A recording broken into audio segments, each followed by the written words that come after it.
Welcome to We Make Children's Books, a podcast that takes you through the imaginative minds of children's book authors and artists. I'm your host, Barney Smith of Storycomic.com, and we're excited to have with us the award-winning and internationally acclaimed children's book author, Josh Funk. That's a great introduction. I'm not sure I'm internationally. I think of myself as more like intergalactically acclaimed.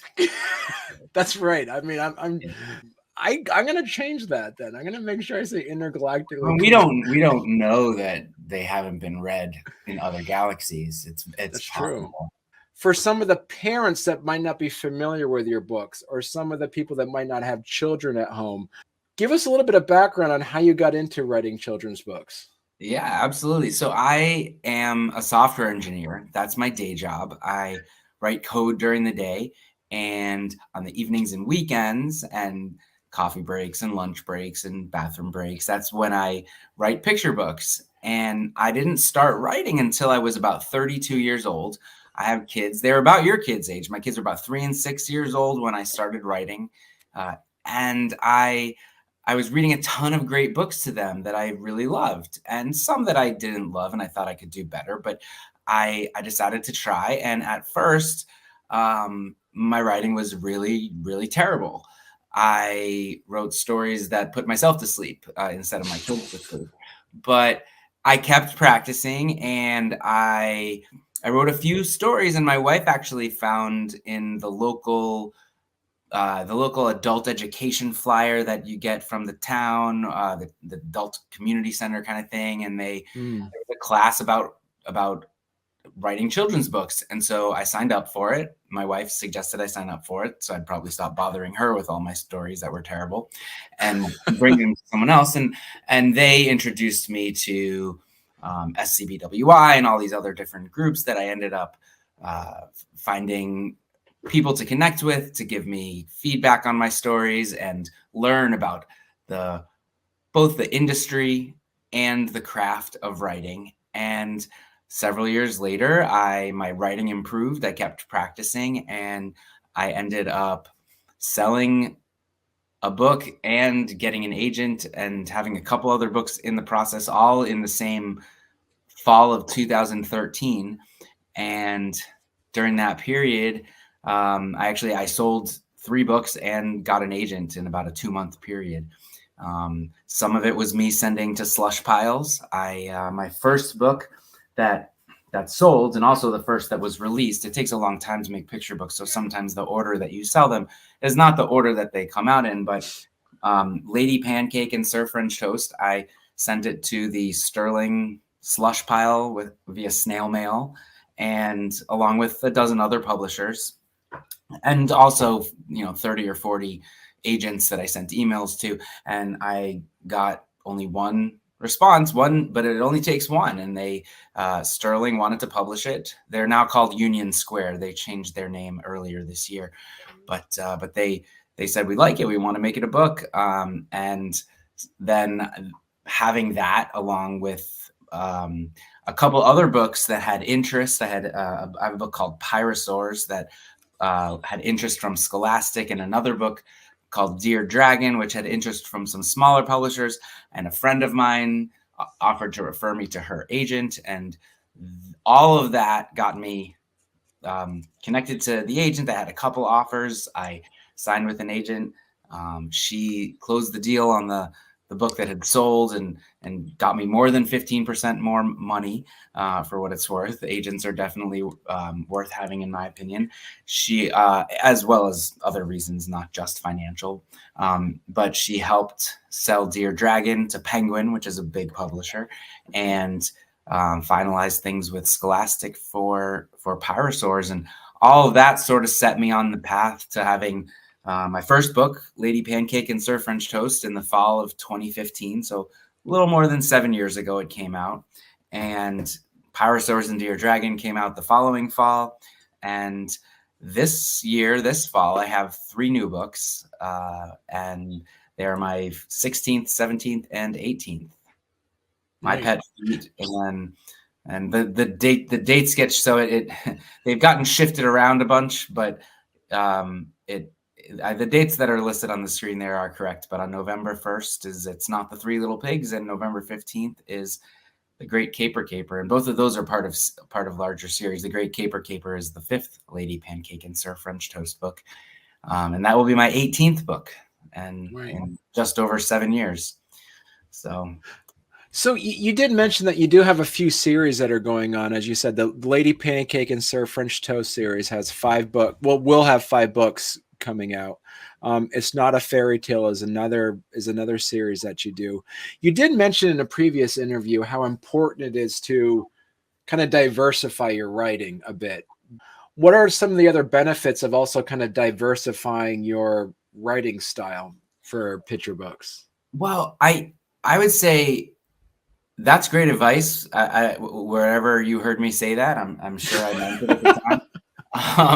I probably need to take that advice sometimes more often. I feel like a lot of my stuff, almost all of my books, tend to be about friendship, and they usually have like a bit of a silly angle to them. And frankly, most of them have a little bit of a fantasy angle to them, even if it's not like high fantasy, like we're in some Lord of the Rings worlds, but there's anthropomorphic foods, or there's a boy and a dragon who are pen pals, or a little girl is coding with her robot, but the robot, it's not, there's no robots that you can be like, hey, build a sandcastle, and it'll just build a sandcastle. So they do have a lot of that. I'll say that having different avenues and directions that you can publish in is always good, because you're not competing with yourself. If you have 2 silly books that come out around the same time, then that's, your audience, your fans can only spend so much money, which is, part of it, but also it makes it, and like you said, creatively, it's nice to have different styles that you work with. I don't do a lot of school visits, but a lot of authors who write for young kids do a lot of school visits. I have a day job, so mine are a little bit more infrequent, but I actually, normally when you're an author, you might visit a school and come on the English budget, or the creative writing or something like that, depending on the age. But I also have books about coding, so I can get sent on the STEM budget, the science and technology budget. If you're an author illustrator, you can also go on the art budget.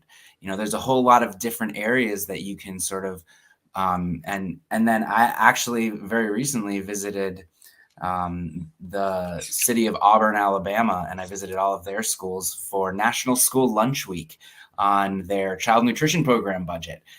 They brought me down because I have books about food, which is, another thing. I mean, it sounds so. They weren't suggesting, by the way, that like syrup is an important food group. It was more to celebrate the school lunch program, all of the cafeteria workers and things like that. So it was sort of a big celebration of the whole program.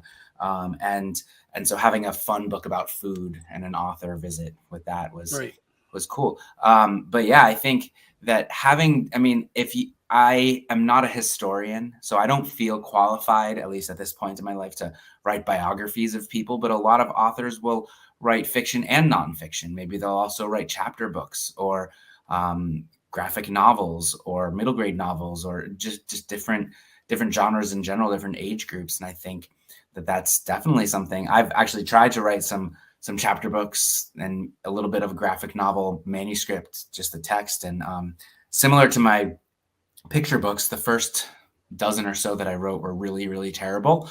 I'm going to have to write some pretty terrible chapter books and novels before I write a good one. And that doesn't mean I'm not going to try, but I don't know if that was a question of yours for later, but for right now, I've practiced really, really hard at writing picture books, and I've figured out how to do that sometimes. I still write a lot of terrible ones, but yeah, I have yet to write a good non-picture book. But you bring up the good point, because you've also mentioned too is like you've written bad ones, but I wanted to ask you is that objectively bad or subjectively bad? Are you thinking like, I don't want my name on this, it doesn't really fit within what my brand is right now? Or is it that you're looking at it from after writing, as you said, since 2013, so you get about 10 years of writing picture books under your belt? When you go back to look at those, what makes you decide that they're bad? I would say it's a little bit of both. It's not that they're bad, but sometimes, Right. you know, like this is what I tell kids, and it actually and I don't I'm not I don't just say it to say it, but I do mean it. You know, when you play basketball, when you play an instrument, like you have to practice a lot. You don't just Right. play games. You don't just have concerts. It's the same thing with writing. You know, I might start a first draft and, you know, it turns out that like, I don't really love this idea, or you know, I'm not really making myself laugh very much. And like those are my practices. You have to practice, and you know, you don't always have a game. And every once in a while I write a really good story, and that one is like Yeah. having a concert or something like that. But so objectively, but like, no, I mean, I think sometimes there's so many different stages to writing a story. There's idea generation. Is the idea good? And is it worth pursuing? And sometimes you get stuck. You just don't have any ideas that you love, or maybe you're censoring yourself. I feel like I definitely have censored myself over periods where I say, like, oh no, that idea is not very good. It's not worth pursuing. When maybe if I had started a first draft, I would have ended up liking it a little bit. And it wasn't necessarily a bad idea. I just needed to give it a try. So sometimes that happens. I'm definitely more picky and choosy about what I write with my time now. I don't just write every idea I have, because I realize I know more about the market. I know what is potentially going to sell. I also know, you know, but sometimes I write things, and you know, I'm having fun writing it, and I think it's good as I'm writing it, and then the feedback that you get from your critique partners is like, it's not your best, or and that doesn't mean that I can't work on it and make it my best if I'm really passionate about that particular story, or I really have a vision for it. But it also might be that there's a flaw with it in some way, like the conflict just isn't working, or the connection isn't working, whatever you know, vibe I was going for is not really coming across. And so when I say it's bad, it just means that like it's at some point it's a yes or no, like, and it's not a yes or no, will it be published? It's just yes or no, is this one that I want to share with my agent, and that I think, you know, that my agent likes, and we want to try to sell it to some publishers, or is it one that just isn't, there's nothing quite special about it. I feel like with a lot of my books, there has to be some element of charm to them. At the moment, I don't do this as a job. I have a day job, and if I never sell another book again, I think I'll still be able to support my family, and well, at least half of my family. My wife also supports my family, and and I'll, you know, well, but you know, maybe I won't be able to take an extra trip to Disney World with the kids if I don't sell another book. But that's, I feel like right now it stays fun, and as long as I'm having fun with it, then that's cool. But it's something that I need to have some sort of charm that comes with the story. I'm not doing this just to do it. It's hard enough to get a book published. You better really love Right. and be passionate about what you're writing. And if I finish a story and I'm like, this is pretty good, but it's not going to be as good as any of my published books, or like it's yeah, I could see it getting published, but it wouldn't, you know, it'll probably be like under a 4-star average review on Goodreads. Like, I can, you know, you kind of get a sense for that. Like, it's missing something. It doesn't have that charm. And so I try to make sure that as I'm writing, I try to find the stories that I think will have charm. Like, that a lot of my, but you also never know. Like, who knew people would connect with Pancakes and French Toast? Like, it's just a silly story, but and I don't know. It's always, again, am I censoring myself when I say this one's not worth sharing with my agent? Maybe I should let her decide, and maybe she sees something in it that I won't. But anyway, Well, and also when you read it, because some of your books rhyme, some of them don't. Is that a decision based off of kind of like a feel, like this seems like it should rhyme, or some of it's like this is a little bit more, the story might not fit to have like a to have it fit like that? How do you make that decision on that's which a good ones rhyme and which question. I think that the rhyme is often the charm that gets added. Writing a good story is hard enough. That has a good plot and a good characters and an emotional connection, and you know, an emotional arc, and all of the, you know, a satisfying conclusion, and it's all can be wrapped up in 32 pages and about 500 words. Like, that's a challenge. And then to all of a sudden say, well, let's also do it in rhyme where the rhythm has to be perfect and all of this. I do feel like I'm pretty decent at writing in rhyme, and I like it, and that will often add the charm for me. Um, but sometimes a story is not it's not appropriate to be in rhyme. I haven't written too many of those, but sometimes it's just too hard. Like I have my books about coding, how to code a sandcastle and how to code a roller coaster, and these books are the charm with these books is that they're not nonfiction, they're informational fiction, but they're about a little girl named Pearl and her robot Pascal, and the two of them use coding concepts to build a sandcastle, like sequences and loops and if then else's. And these are the kinds of things that you learn in your first week of college coding classes, but also kids learn them in kindergarten. And so this book did not really need to be in rhyme. And if I tried to put it in rhyme, that would have just been a little bit too much of a challenge and an unnecessary challenge, I think. Right. My newest book, until next week, is called My Pet Feet. And this book is about a little girl who wakes up and her pet ferret has turned into feet. And it's because the letter R has disappeared. Now, this book is not in rhyme. Could it have been in rhyme? Possibly, but it already was challenging enough to write a book with only 25 letters. And Right. not only is this book written without the letter R, but there are all of these words that when you take the R away, they become something else. Like, for example, she steps out of her house so her pet ferret, without an Right. R, becomes feet. She quickly sidestepped a bunch of kids on go-cats. And you can see all these words in purple. These are all the words that are missing R's. And she's almost bumps into a policewoman on the back of a galloping hose instead of a horse. And the whole book is filled with these visual gags where if you take an R out, it becomes something else. She's chased by flying cows instead of crows, and can't get in the town hall do instead of the town hall door, and so on. And so this book was a lot of fun to write. And I think the charm is the whole, it's missing a letter, and there's a mystery to it, and there's emotion because she wants to save her pet.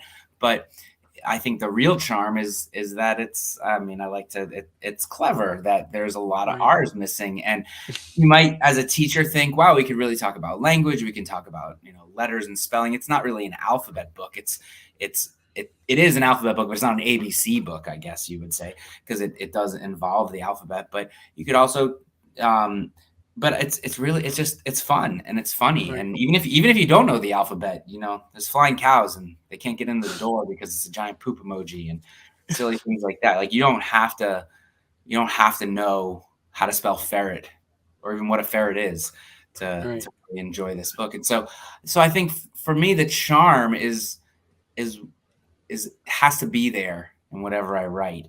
And sometimes it's the rhyme, sometimes it's something else, but I feel like the rhyme is something that makes it special, that I don't want to say only I can do, but it's something that I have a skill at. And not that anyone can write a story, but I think that writing a story, I mean, not anyone can write a story. It's hard to write stories that are satisfying. It's not easy. But adding the charm of rhyme, sometimes I think that is what I like to do in a lot of cases. And it's fun. It's like solving a puzzle. I think people are like, how are you an engineer and a writer? And I'm like, well, for writing for me is like engineering all the words to not only have the right sounds, especially when it's in rhyme, but the rhythm. The rhythm is really the key when you're writing in rhyme. As a children's book author that works through an agent, you were also removed directly working with the illustrator, correct?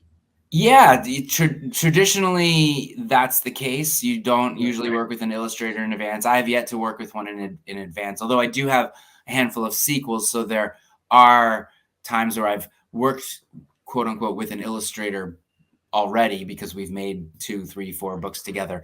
But yeah, no, I don't submit my books with art. I mean, My Pet Feet, I did not know what the pet feet were going to look like. I didn't know if it was going to be a human foot or if it was going to be like a rabbit's foot, but it's just this cute little adorable. I mean, It's essentially 2 feet with a head. And Yeah. and it's great. It's great. I mean, but that's the thing about with traditional publishing. I practiced really hard at writing picture book texts. That doesn't mean that I know how to make a book. Right. I don't know how to illustrate a book. I did not practice how to draw and how to do any illustrations, but that's something illustrators have worked really hard at. And but I also don't know how to design a book. I don't know what looks good as a tiny little icon on Amazon or face out on a bookshelf, or I don't have the distribution capabilities to go to every independent bookstore and say, hey, will you carry my book? That's a lot of work, but that's something that publishers have, and they know how to do that. And editors have gone to school to figure out how to design books and edit books and do all of those things. And they have experience with that. So generally, and in every case, for me at least, Right. they've always found an illustrator that is the right person for the job. They know where to find the illustrators. They know how to do that, and they do it well. But but also too, is like, in a way, your name is also on the book. So is there something where, because your humor as well, there is kind of a universal piece. It's like kind of a Josh Funk humor in those books. What type of feedback or responsibility are you allowed to say, hey, listen, there's going to be a visual gag on here that I really wanted to be put in and I envisioned. How much of that leeway do you have as the author? So I would say I put illustration notes in my manuscript sometimes, especially if it's a joke. But a lot of times it's like a suggested joke, because the truth is illustrators are creative people too. And I don't really want to stifle them by saying you have to put this visualize it this way. I want them to think about it from their creative mind and look at it however they want to look at it, because they might think of something funnier than I'll be able to think of. They probably will, frankly. They'll be able to think of something better, because that's what they do. But I don't hesitate at this point to put in illustration notes if I think like it could be funny. For a book like My Pet Feet, I mean, the whole there was an illustration note on every line, because it had to be. The other thing too is, and it's almost maybe less for the illustrator, but more for getting the editor to understand when you're submitting it to them, because they get so many submissions from loads of different people. You want them to get it. And if it could be the perfect story for them, but if they don't get it right away, they might pass. And so I just want to make sure that they get it. And so for this book, for example, it's like, when it's like she chases her pet feet. The main character doesn't have a name. It could have been a boy, a girl. It's just in first person. So it's like, come back. She said, I chased her pet feet past a fog and toad. So I put in, I think that's pretty obvious, but in an illustration note, I say, instead of a frog and toad, by the old babbling book, instead of a babbling book, and, and down a tail and into a gassy field. So I said, like, not gassy/grassy fields. I didn't tell Billy you should illustrate a bunch of butts farting, but that's what he did. What the difference between a fog and toad and a gassy field is, I don't it could have been the same illustration. He's the one who added the butts, and I'm glad I didn't tell him how to do it, because that's perfect and that's funnier than I thought of, because I didn't think of that. And so I think it's one of those things that you sort of, you have to put some trust in the illustrator, but also you have to put some trust that the editorial team, the art director, they're going to know who to pick for the illustrations. And so sometimes they ask me, what do you think about this artist or this artist or this artist? And sometimes I'll give feedback. Sometimes they ask me who I think would be a good fit, and they'll say, cool, how about this completely other person? And I'll be like, great. They know what they're doing, and they know what's going to probably make the best book. If it ever happened that there was a time where the vision was just not aligning, then I would probably say something. It hasn't happened yet, though. It hasn't happened. So. Well, hey there. If you're enjoying our podcast, don't forget to subscribe on YouTube or leave us a 5-star review on your favorite podcast platform. Your support means the world to us and helps us keep this show going.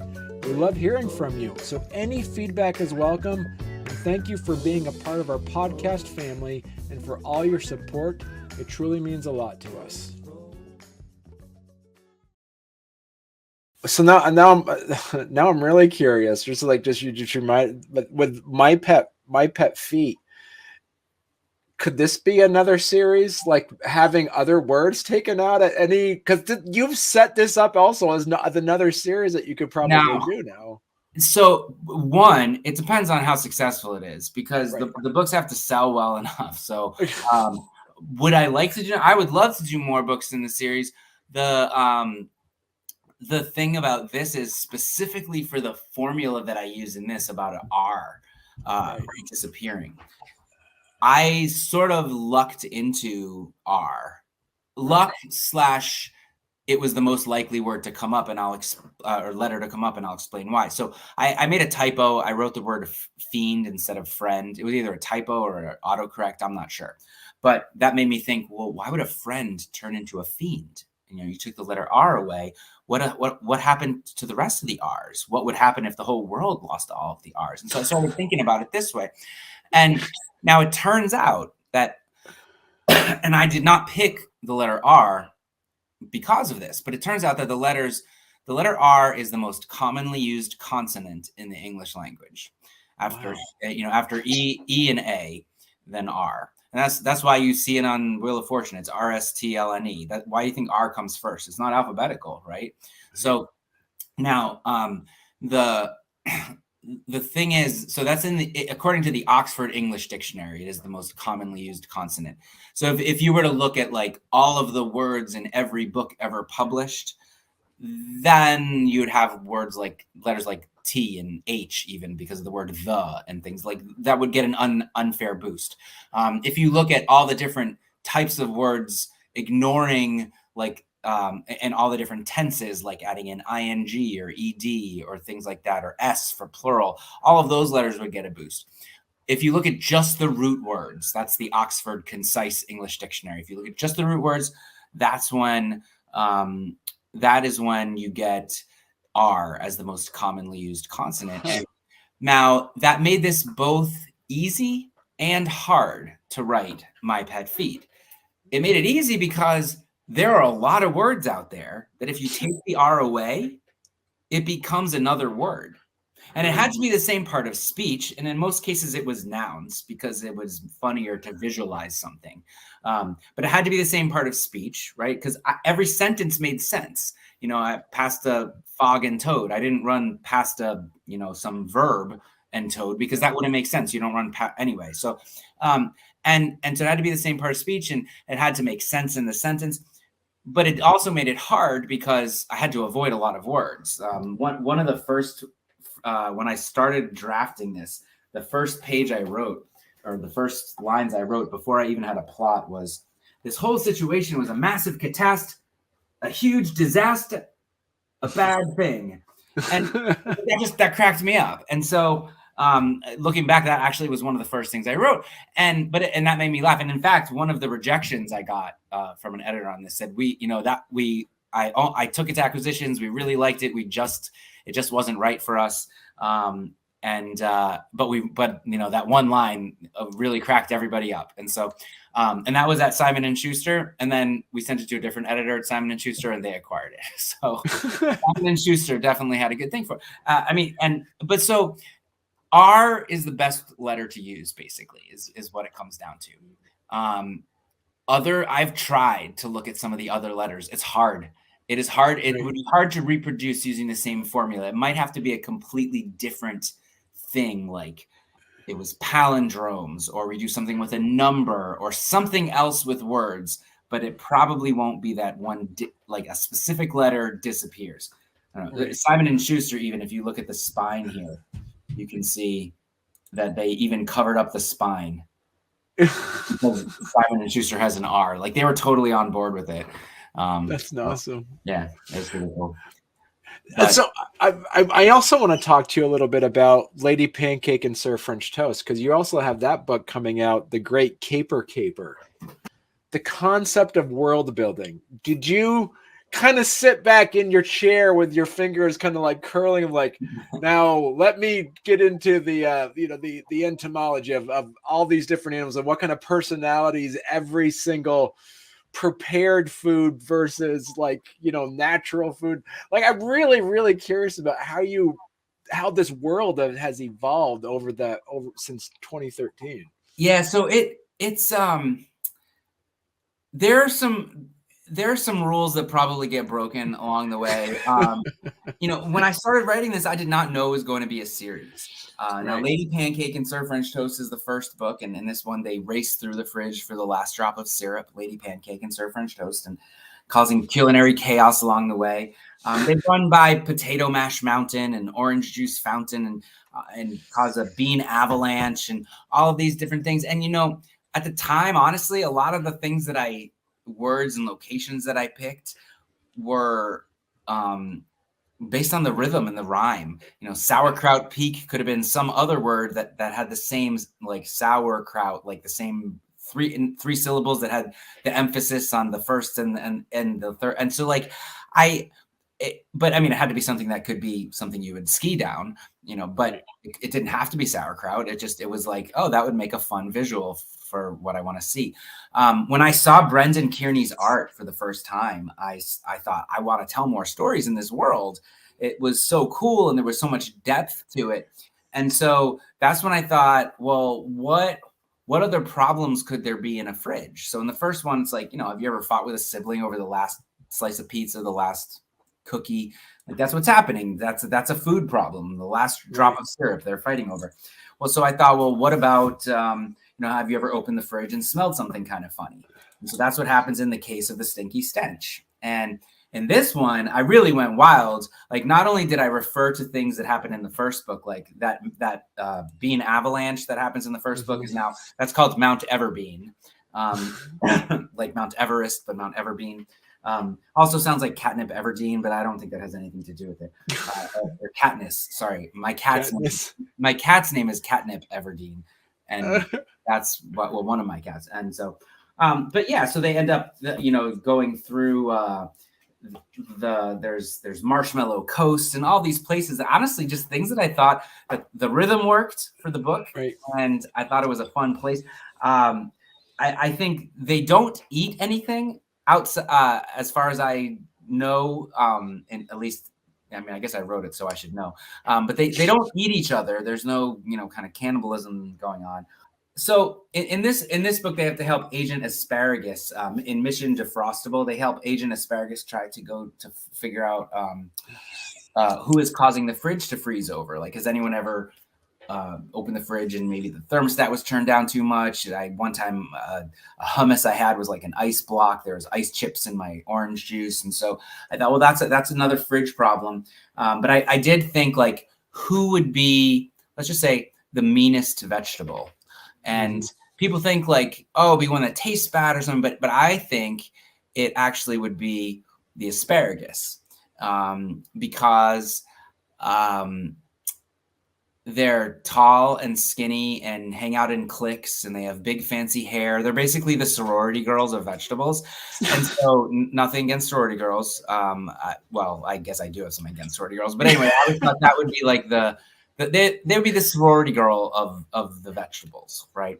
And so that was kind of my feeling about asparagus. So I do think sometimes about, like, well, what would make a good what would make a good villain? What would make a good scientist or something like that? And sometimes it has to do with the rhythm, but it also has to do with, like, so in short and sweet, the fridge problem. This is book number 4. In this book, Lady Pancake and Sir French Toast, they start to go stale. And so it's like, has anyone ever opened the fridge and you're excited to eat something? You took it out, it was all moldy and spoiled and gross. Well, that's what happens in short and sweet. They start to go stale. They visit Professor Biscotti.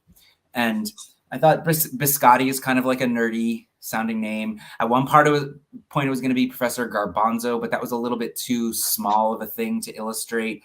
Like a single bean might be a little bit much. Like, so unfortunately, Professor Biscotti, she has a despoiling ray. Her despoiling ray works a little bit too well, and so they end up shrinking into tiny little kids. So she's got a little teddy bear, and he's got a blankie, and so that's what happens in the 4th one. And then so the newest one, which comes out this year, is called The Great Caper Caper. Now, I'm trying to think of what other foods problems could there be? And one other thing I'll say I do with this series is each one of these books is a different genre. So the first one is a race for the last drop of syrup. The second one is a mystery, the case of the stinky stench. That's a mystery. Right. And the third one's an action adventure spy thriller, Mission Defrostable. It's actually more like Indiana Jones and the Last Crusade, but the title Mission Defrostable is better. And then Short and Sweet is sort of like a sci-fi comedy mixed with a magical body swap. A little bit of if you think of Honey, I Shrunk the Kids or The Nutty Professor mixed with Big or Freaky Friday, because like they shrink. Right. So it's kind of a combination of those. So I always try to think, well, what other genre can I do? And with this series, and so other ideas I had were, a treasure hunt or a musical, which would be hard to do in a book that it's already in rhyme, but whatever. And like other genres of movies and things that I like, and so alien invasion, or I thought of a heist. I really like heists, and so I thought, well, what when there's a heist, what would it be called? And I thought of The Great Caper. Actually, my wife thought of The Great Caper, and I was like, of course, that's the perfect name for a heist. And so in this one, but you have to when there's a heist, the main characters have to have an altruistic reason for stealing something in a heist, and right. So it had to be something that was not that you could support as a reader.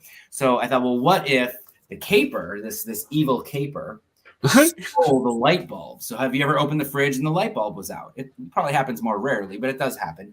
But so this evil caper stole the light bulb, and so they have to steal it back. And so that is the Great Caper. So they end up, it's basically Ocean's 11 in the fridge, but they have to go to Las Veggies. They have to go to Las Veggies and break into the evil Count Caper's hotel and steal the light bulb back. And they get all their friends back together from the previous books in this one. And each one has to have a reason for being there. It's not just like there's 10 of them for a reason. It's like, well, this one is there to distract. This one's there to pickpocket. Even the tofu is they make a 3D tofu printed copy of the key to get into the vault. But like a 3D printed copy out of tofu. That's why tofu is one of the characters.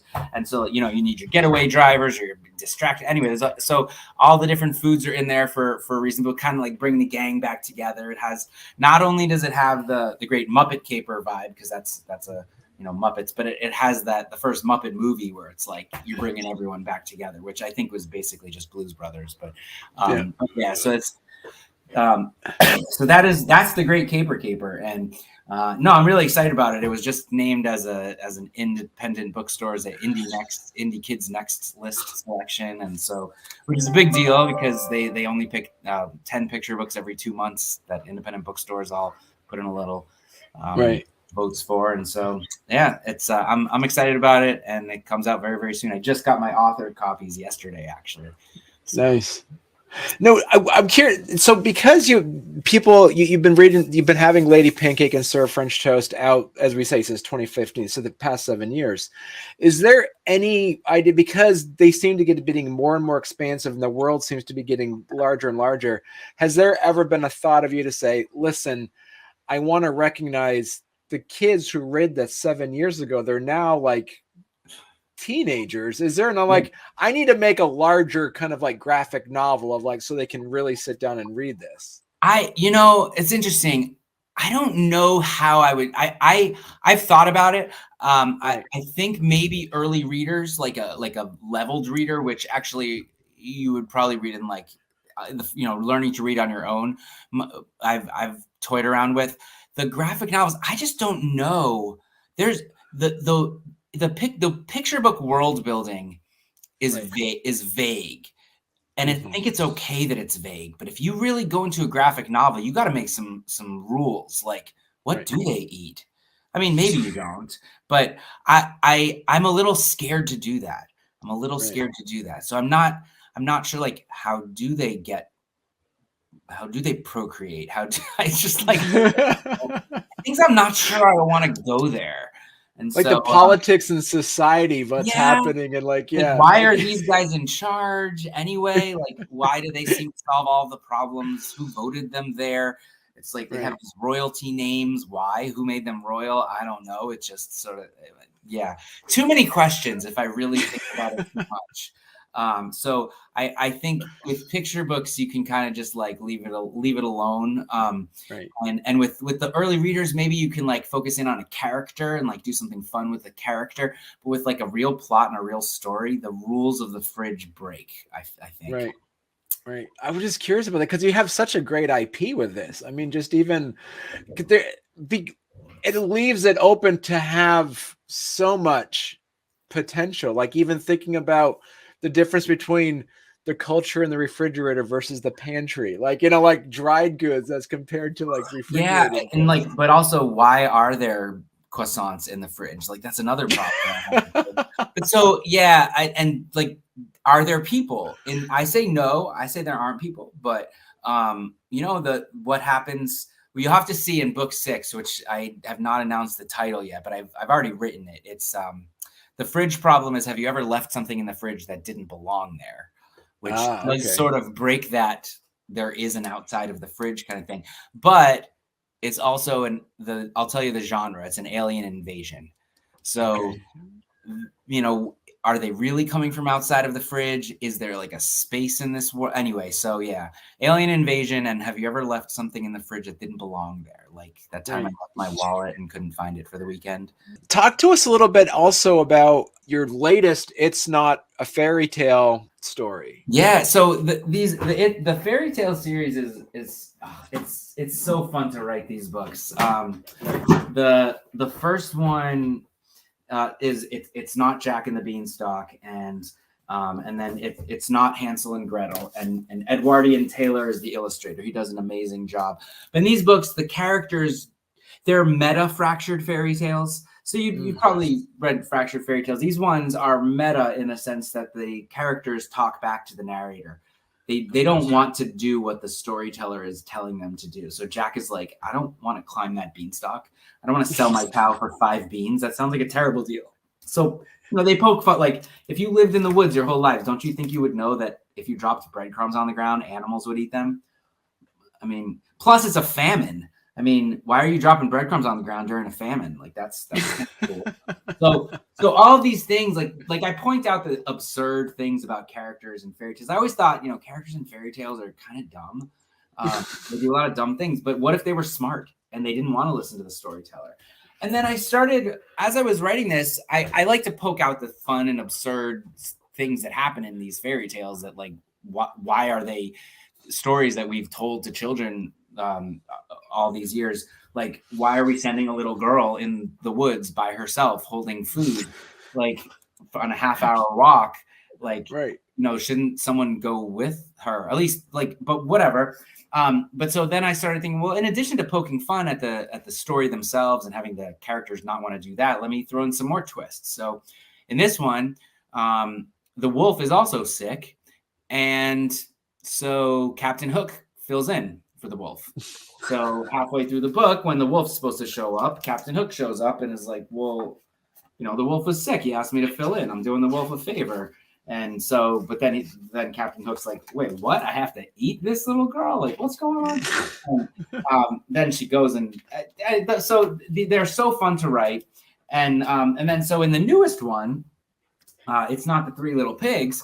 Well, first of all, this story here, like, what is the deal with the 3 Little Pigs? Why? It's kind of a boring story. Like, it's about pigs building houses.